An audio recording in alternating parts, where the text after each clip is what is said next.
Masa pandemi COVID-19 masih berlanjut hingga kini. Masa PSBB sudah dilewati, diganti dengan new normal yang terkini.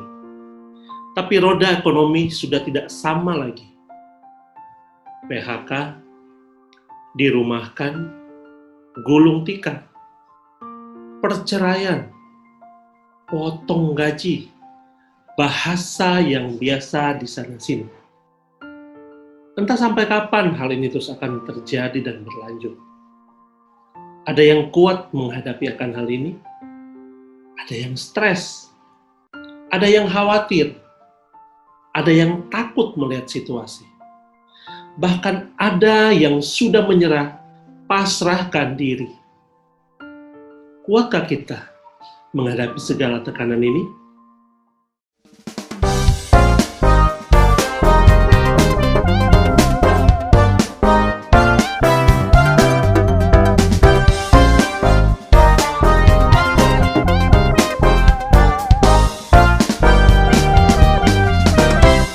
Hai Pena People dimanapun Anda berada, halo shalom.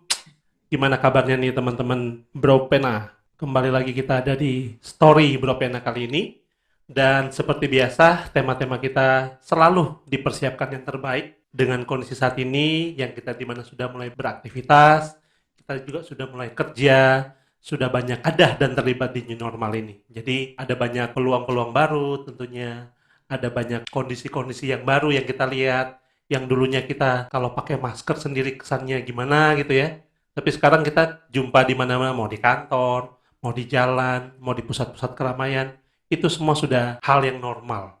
Pakai masker, pakai face shield, dan semua pelindung-pelindung yang lain. Oke, Pena People dimanapun Anda berada saat ini, tema Pena Story kita kali ini sungguh luar biasa juga, kuat menghadapi tekanan dan depresi di masa-masa pandemi. Tentunya kali ini saya nggak sendiri, seperti biasa saya ditemenin oleh saya, Cynthia. Halo sis. Halo, Ki, apa kabar? Wah, ini suaranya berat banget ini. Kenapa lagi depresi atau gimana sis? Enggak dong. Lagi dalam tekanan ya. Tuh. Sis, seperti biasa lah ya, kita nggak sendiri, nggak berdua juga kali ini. Yes. Ada narasumber tetap kita. Kita sapa bareng-bareng nih Pak Rudi. Halo Pak Rudi, shalom. Halo, shalom, Pak Rudi. Apa kabar Pak Rudi? Kabar baik, luar biasa. Luar biasa ya. Sehat ya Pak ya? Sehat. Aktivitas sudah mulai normal lagi, sudah mulai full lagi Pak ya? Udah mulai bergerak kembali. Sudah bergerak. Itu tuh kata-kata yang saya suka. Sudah mulai bergerak kembali, sudah mulai kelihatan kehidupan lagi ya Pak ya? Kan di luar kan banyak menghadapi tekanan, ada banyak yang depresi, tapi kita tetap terus bergerak maju ya Pak Rudi ya? Terus bergerak. Terus bergerak. Ya Pak, Pena Story kita kali ini temanya sangat menarik, kuat menghadapi tekanan dan depresi di masa-masa sukar, bisa jadi juga bagi mereka juga yang tentunya yang nggak punya pegangan ya Pak ya. Bedanya kan kita punya pegangan Pak ya, punya dasar. Nanti kita bahas itu Pak sebentar Pak. Nah Pak, tentunya sih kali ini Pena Story kita sudah kedatangan tamu yang luar biasa juga Pak. Beliau ini seorang dokter Ya, saya udah spesialis. dengar tuh. Udah ya? Spesialis kedokteran jiwa itu lebih tepatnya. Nah, beliau juga praktek di beberapa rumah sakit besar di Jakarta. Terus beliau juga banyak menghadapi itu, banyak di konsul lah. Banyak pasien sekali. banyak pasien Kita bilang seperti itu Pak. Mungkin kita sapa bareng-bareng ya kali ini ya, Dr. Yosi Agustanti Indrajaya SPKJ. Hai dokter. Wow, halo Hai, dokter Yosi. Wah, luar biasa nih, Dokter makin cantik kelihatan ini. Aduh, Pak Rudi. Waduh, luar biasa nih. Halo dok, apa kabar dok? Ya, baik. Terima kasih. Sehat ya dok ya? Sehat. Harus sehat lah, Ki. Iya, soalnya kan kita 3 bulan kemarin aja udah ngelihat berjibakunya orang-orang di medis ya, di rumah sakit. Ya. Oke dok, thank you loh buat waktunya dok, udah hadir di Bro Pena kali ini dok. Ya. Oke dok, mungkin saya akan masuk gini dok. Di kondisi sekarang kan kita banyak lah cerita kita dengar, atau pengalaman mungkin teman kita, keluarga kita, mungkin sahabat-sahabat kita. Mungkin sedikit saya agak jauh ya dok ya.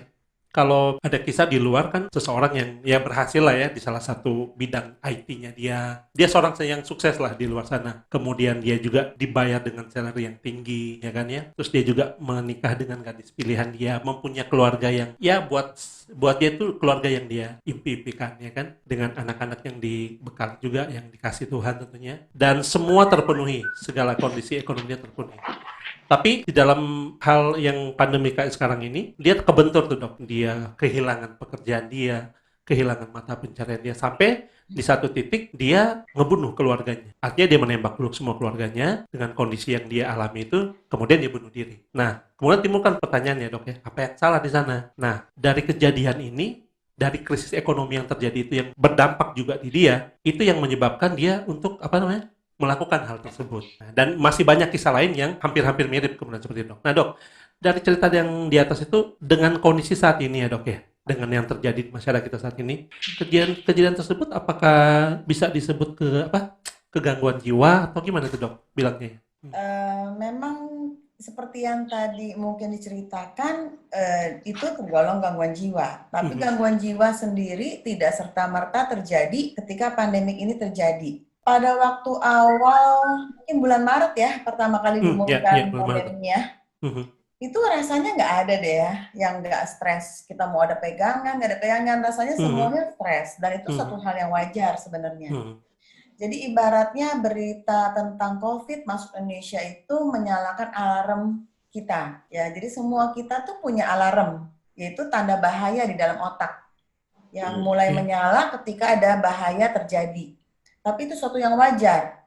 Biasanya kalau alarm satu terjadi, itu akan membuat kita adrenalinnya malah meningkat. Makanya pada waktu hari pertama terjadi, itu bisa terjadi panic buying. Lalu kemudian ada yang stok makanan. Nah, itu tanda ketika alarm itu berbunyi. Nah, lalu kemudian kalau alarm itu terus-menerus berbunyi, ya, dia akan menyalakan alarm tingkat 2, yaitu di mana kita mulai terjadi cemas. Khawatir, ada yang nggak bisa tidur, mulai ada yang mengeluhkan kepada saya mulai sesak, apakah saya terkena COVID, batuk-batuk, dan banyak hal yang terjadi, tapi itu juga satu hal yang normal, masih normal. Dan itu harus diselesaikan di alarm tingkat 2. Apa yang terjadi kalau terus-menerus menyala alarmnya, sehingga terjadi cemas yang berlebihan, sehingga terjadi kumpulan dari gejala, maka akan terjadi yang namanya gangguan jiwa. Dan itu yang memicu tadi tokoh yang kamu ceritakan itu menjadi ya bunuh diri gitu salah satunya. Artinya gini dok, itu alarm-alarm itu walaupun contoh alarm 1, kedua tadi dok ya, itu kita bisa stop atau kita bisa kendalin atau gimana tuh dok? Kita bisa berespon benar artinya. Jadi walaupun kecemasan itu terjadi, masalah kita sama-sama mengalami, tapi kalau kita tak tahu bagaimana cara mengatasinya, maka tidak akan menjadi alarm 3. Sekalipun alarm 3 terjadi, misalnya terjadi depresi ringan atau gangguan jiwa yang ringan, itu pun masih bisa diatasi. Tapi kalau misalnya sudah tingkat yang berat, seperti kayak keinginan untuk bunuh diri, nah itu harus segera ditangani oleh profesional. Berarti harusnya kan itu bisa ya dok ya, bisa kita antisipasi kalau tadi dokter bilang kita berespon dengan benar tentunya dok ya. Nah, sebenarnya apa sih faktor apa yang benar-benar membuat dia tuh cepat atau dia nggak bisa stop lagi yang tadi, urutan yang tadi yang dokter bilang itu? Apakah faktor mungkin memang kelingkungan dia kah? Atau memang dianya yang nggak bisa berespon sendiri dengan benar atau bagaimana dok? Artinya faktor resiko ya. Kalau faktor resiko banyak, maksudnya ada salah satunya mungkin genetik, tapi genetik sendiri nggak 100%, cuma mungkin 30%, lalu kemudian ada faktor di mana dia pola asuh, lalu kemudian keterampilan dia dalam menghadapi masalah, bagaimana dia berpikirnya. Jadi kalau dokter bilang ada responnya. Iya, berarti saya bisa bilang background dia juga mempengaruhi dok ya. Lingkungan dia bertumbuh, keluarga dia, atau lingkungan dia kerja, itu berpengaruh juga dok ya? Ya kalau misalnya lingkungannya tidak suportif atau misalnya lingkungan keluarganya tidak mendukung dia, juga akan mempengaruhi daya tahan dia terhadap masalah. Oke. Dok, gini, kalau alarm 3 ya sama 4 muncul, atau gini deh, sebelum ke situ spesifikasinya gimana sih dok? Untuk kita tahu ini alarm 3, ini udah 4. Kan ada urutan tuh 1, 2, 3, 4. Spesifikasinya gimana dok? Dan kalau kita gimana cara taunya kalau kita ini udah alarm pertama nih atau kedua atau ketiga atau keempat? Gimana tuh dok? Yang simpel aja. Jadi kan orang kan bisa mengukur kadar kekhawatiran nih. Tadi sudah dijelaskan bahwa ketika masalah terjadi, nah alarm 3 adalah ketika kita sudah mengalami kumpulan gejala, misalnya gangguan cemas, yaitu cemas yang berlebihan. Mungkin dalam 24 jam kita lebih banyak cemasnya daripada enggaknya dan lebih dari 2 minggu. Itu sudah disebut gangguan cemas. Gangguan cemas ya dok ya? Ya. Oh, berarti tingkatannya itu udah, ya harusnya kita lebih cepat berespon ya dok ya, berespon yang benar tadi yang dokter bilang ya, Ya, itu untuk mengatasi supaya tidak mengatasi. terjadi gangguan jiwa ya. Oh iya, Sebenarnya gangguan alarm jiwa. itu kan cuma ilustrasi sebenarnya. Untuk kita Oke. gampang mengerti bahwa gangguan jiwa itu tidak serta-merta terjadi. Ya, ada Ya ada proses, tingkatannya, ada prosesnya ya, dok ada ya. prosesnya sehingga gangguan jiwa itu terjadi. Makanya kita harus mengenali bagaimana kita bisa berespon supaya mencegah gangguan jiwa. Ya bener sih dok, kalau dokter bilang gangguan jiwa itu ada tingkatannya, kayak kan orang saking dia worry-nya, saking dia khawatirnya udah nggak bisa tidur, ya dok ya. Terus makan juga memang nggak jadi teratur, artinya kan berefeknya juga kan ke kesehatan dia. Ya kesehatan fisik secara itu berkurang atau turun, ya jiwanya juga mempengaruhi, ya kan nggak bisa berpikir dengan baik, dengan sehat tentunya gitu ya dok ya. Tuh sis, Ya, kayak dok. begitu sih. Jadi jangan Dok, khawatir tuh tingkatannya tuh ada betul. alarm 1 2 3 4. Alarm RAM 1, alarm RAM 2. Ya, Tadi gimana tuh sis pengalamanmu sih? saya pengen tanya nih dok, tadi kan kita sebut gangguan jiwa ya dok ya. Apakah gangguan jiwa itu bisa karena misalnya orang tuanya dulu memiliki riwayat penyakit, misalnya punya kecurigaan berlebihan, yang mana kalau tidak di-maintain kan mengakibatkan gangguan kejiwaan ya dok. Ini genetik nggak sih dok? Bisa nggak turun ke anaknya gitu dok? Mungkin yang dimaksud adalah skizofrenia paranoid. Iya betul betul Nah, dok. skizofrenia paranoid itu sendiri terjadi karena dopaminnya berlebihan, ya banjir di dalam otak. Nah, karena ketidakseimbangan kimia otak itu mengakibatkan sinyal-sinyal yang salah, dan sinyal-sinyal yang salah itu yang mengakibatkan terjadinya ada dengar suara-suara tidak ada orangnya, lalu kemudian mulai curiga berlebihan, merasa diikuti oleh orang, merasa diawasi oleh orang. Tapi itu semua bisa diatasi oleh obat yang memblok dopaminnya, sehingga ketika kimia otaknya seimbang, itu akan menyebabkan gejala-gejalanya juga minimal atau hilang. Tapi itu bisa nggak dia anaknya nanti memiliki gangguan seperti itu gitu dok? Itu yang disebutnya adalah faktor genetik. Faktor genetik tidak 100%. Ya. Oke. Jadi penting untuk kita juga maksudnya mendidik seseorang anak untuk bisa mengelola atau berespon benar terhadap masalah. Oke. Kita kan sering lihat ya dok ya kalau di TV gitu ya, misalnya ayahnya kan sering banget tuh ya kita dengar ayahnya mendengarkan bisikan tadi yang seperti dokter itu. Yang saya khawatirkan kan anaknya misalnya masih kecil, apakah tadi ada faktor genetik, kasihan juga. Jadi kalau dia punya kan ibaratnya bawaan dari ayahnya gitu. Tapi kalau sudah dijelaskan sama dokter ini kecil kemungkinan genetik itu ya dok ya. Bukan kecil kemungkinan, tapi salah satu faktor resiko. Cuman bukan berarti bapaknya gangguan jiwa, lalu kemudian anaknya gangguan jiwa juga. Gitu. Oh, belum tentu ya dok ya? Ya. Apakah kalau kondisi kayak gini anaknya, karena kita udah tahu ayahnya seperti ini, anaknya harus kita bawa ke dokter gitu? Ya kalau belum ada gejala ngapain dibawa? Untuk mengantisipasi gitu dok? Mengantisipasi. Jadi artinya kalau misalnya dia ada gejala, artinya ada kimia otak yang berlebih tadi dok ya, tidak seimbang, itu yang perlu diobati gitu. Jadi kalau misalnya untuk antisipasi, kalau kita tidak lihat ada apa-apa, ngapain juga gitu loh diobatin. Oh gitu, ketika ada gejala ya jadi intinya ya dok ya. Oke, kalau kita melihat dengan kondisi, kita gabungkan dengan kondisi yang saat ini pandemi gitu ya dok ya. Kalau kondisi sekarang paling banyak tuh dokter menangani pasien apa dok? Yang pasien-pasiennya sekarang banyak mengalami gangguan cemas ya. Tadi itu yang gangguan cemas menyeluruh.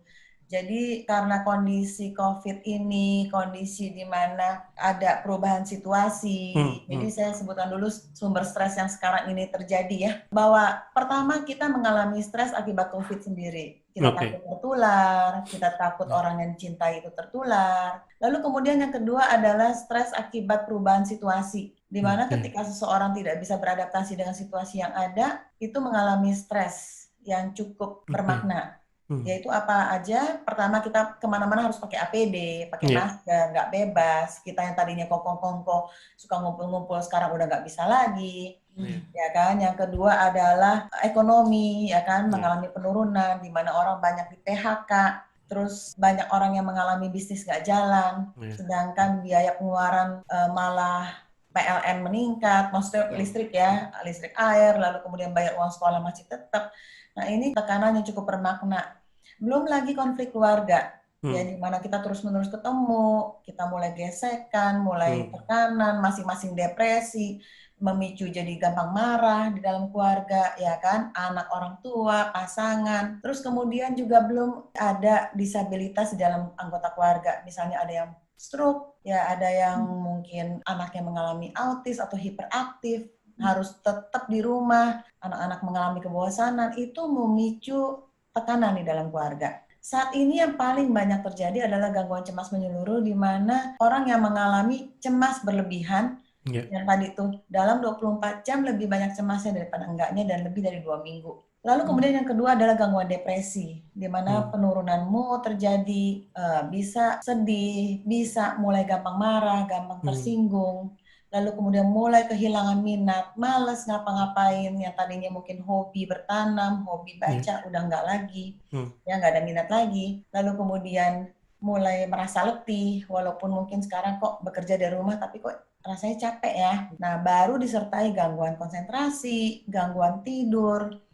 Nah, ada tingkat ringan, sedang, dan berat. Kalau ringan, mungkin ketika dia ya baca firman, doa, mulai Zoom sama teman-teman, dia udah mulai happy lagi. Ya udah, itu ringan.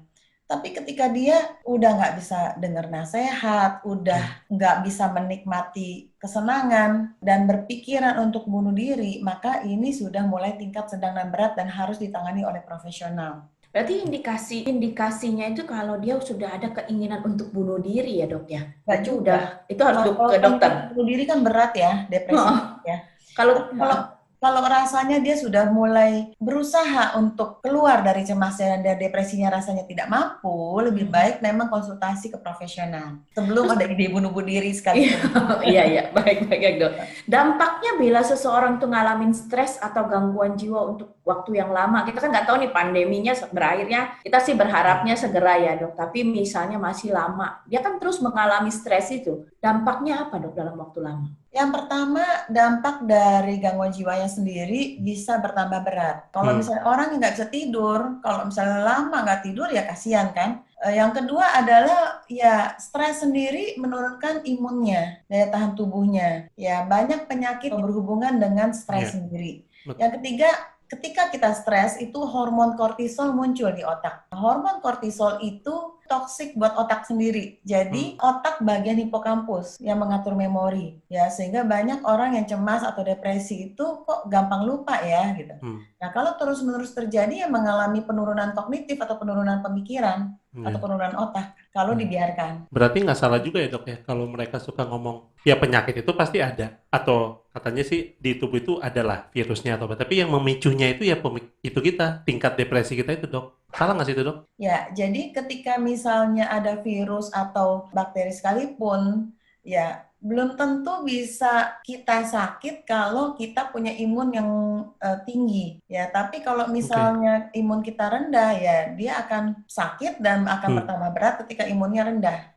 Berarti tingkat depresi itu juga ada hubungannya dengan imun ya dok ya? Artinya kan depresi makin ini, imunnya juga otomatis, karena kan dia tidurnya susah, makannya juga ya kan dok ya? Aktivitas yang biasanya juga dia udah malas lakuin ya kan ya? Iya, betul. Nah gitu tuh sis, makanya kalaupun depresi khawatir olahraga, makannya dikurangin. Iya. Kalau kamu kan nafsu makan kan terus gitu kan? Iya, cewek biasa. Gimana sis lagi sih? Kalau tadi kan kita dampak kepada orang itu. Nah, kalau saya analogin sama kondisi saya di kantor gitu. Kan selain mungkin istrinya yang bekerja, suaminya di PHK, terus kemudian dia mulai datang ke HRD dan bilang, ini akan ada pemecatan nggak sih, gitu ya dok ya. Nah, gimana sih perannya saya gitu ya, sebagai orang yang di sekeliling dia untuk menghadapi stres seperti ini atau tekanan? Oke, sekarang kita bicara tentang bagaimana mengatasi stres sebenarnya ya. Jadi mengatasi stres sendiri sebenarnya kalau masa sekarang itu pertama adalah mengatasi stres karena COVID-nya sendiri. Ini yang pertama adalah coba tetap pakai APD sesuai dengan aturan pemerintah. Ya, sekarang saya banyak melihat orang pakai face shield tanpa pakai masker. Nggak boleh. Mendingan pakai masker daripada pakai face shield. Betul. Yang kedua adalah orang pakai masker tapi longgar. Jadi turun naikin. Cuman mulut doang dok. Kadang kan orang nggak ini. Dia sama aja sentuh muka kan. Iya betul. Sebenarnya kan nggak boleh. Jadi Betul. cara pakai masker yang benar tuh harus benar-benar Menutup ketat rapat ya dok ya, benar-benar ya. rapat ya. Lalu kemudian kayak saya mukanya kecil ya harus diikatnya begini ya, tidak boleh disilang ya, nggak boleh begini. Karena dia akan Jadi bolong longgar ya dok ya, bolong ya, sampingnya. sampingnya Nah, ya. ketika saya pakai masker, ini kan kawat ya, Ya, Ya, tarik, ke bawah. lalu ini Bentukin ke hidung ya dok ya. Ya. Ya, betul, betul. pastikan ini Ketutup. ketutup seperti itu. Udah cukup Ya. aman kok. Mau keluar juga nggak apa-apa, mau ke pasar juga nggak apa-apa gitu. Yang penting kita pakai masker. Makanya WHO sekarang mewajibkan kalau kita keluar harus pakai masker. Sebenarnya sih kita juga dari dulu pakai masker sih dok, tapi khusus-khusus yang pengangkut barang aja dok. Jadi Nah, yang iya. kita yang nggak biasa sih nggak pernah pakai.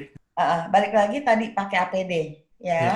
lalu kemudian social distancing dan mencuci tangan. Sekarang bagaimana mengatasi stres akibat COVID sendiri? Misalnya tadi tuh ada karyawan yang takut akan terjadi pemecatan. Ya. Pertama, manajemen perasaan. Ceritain aja perasaannya.